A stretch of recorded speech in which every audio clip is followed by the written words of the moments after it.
العفو فاعف عني.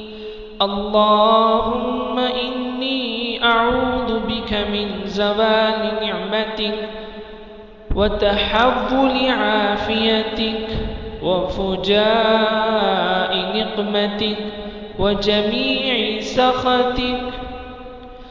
اللهم إني أعوذ بك برضاك من سخطك وبمعافاتك من عقوبتك، وأعوذ بك منك لا أحصي ثناء عليك أنت كما أثنيت على نفسك.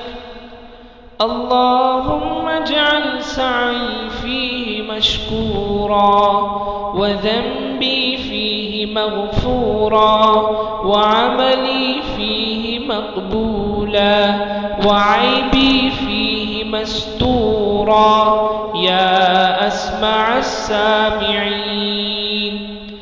اللهم لا تجعله آخر العهد من صيامنا إياه، فإن جعلته فأجعلني مرحوما ولا تجعلني محروما.